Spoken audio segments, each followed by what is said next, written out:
It seems that isolated Taiwan is getting lonelier because Taiwan has lost another precious ally after Panama cut diplomatic relations with Taiwan, which is a heavier blow compared to other diplomatic setbacks since the mutual relations went back more than a century ago to the Qing dynasty. Tsai even went to Panama last June for her overseas trip as president in order to cement the relationship. That was followed up by June 14th, when Nigeria had kicked out Taiwan's diplomatic envoy and that Dubai, Ecuador, among other countries, had forced Taiwanese trade missions to change names from Taiwan and Republic of China to Taipei. China has nearly cut Taiwan out of international society completely. Now there are only 20 countries, including Vatican and the United States, that extend Taiwan's diplomatic recognition. The few supporters of Taiwan are mostly small Caribbean islands and non-influential Latin American allies. Taiwan's only European diplomatic partner is the Vatican. But if China and the Catholic Church ever resolve their disagreement on the right to appoint bishops, it doesn't look like that will hold long. I think we need to worry about the so-called domino effects. So I would like to say that maybe Nicaragua, St. Lucia, and Holy See might be on the list. In particular, I think Nicaragua is maybe the highly possible next domino to switch its diplomatic recognition from Taipei to Beijing. Professor Li has pointed out that he suspects the next domino to fall could be Nicaragua because the country is pressing ahead with a Chinese-backed project to build a new waterway to compete with the Panama Canal.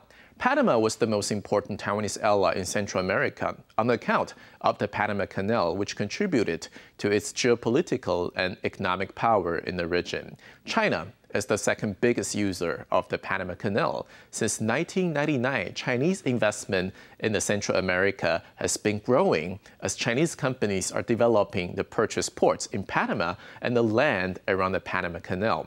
Taiwan has no chance of matching the investment, so there's no stopping the diplomatic loss.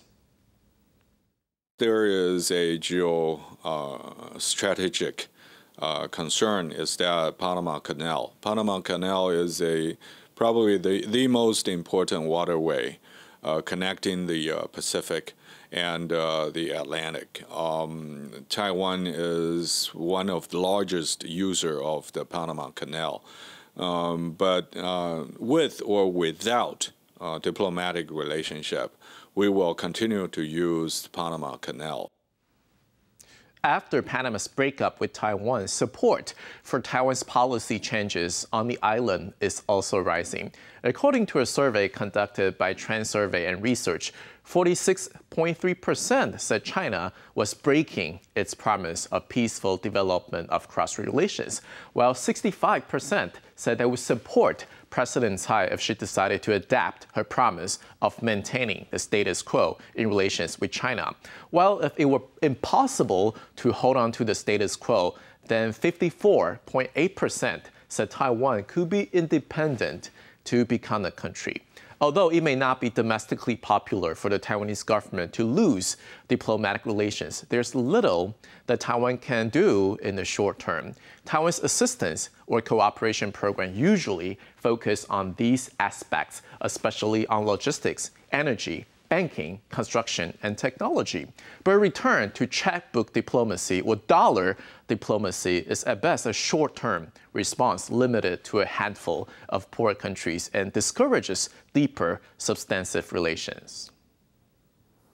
We need to reconsider our principle and our priority, our entire comprehensive foreign policy, and try to build substantive relations with our friends and partners around the world, including people-to-people, education, tourist, trade, economic, and all other issue dimensions.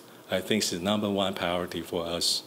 The second thing, we need to strengthen our relations with our potential ally, for example, USA, Japan, European Union, and other important countries in the world. to try to obtain their support, friendship, and political backup.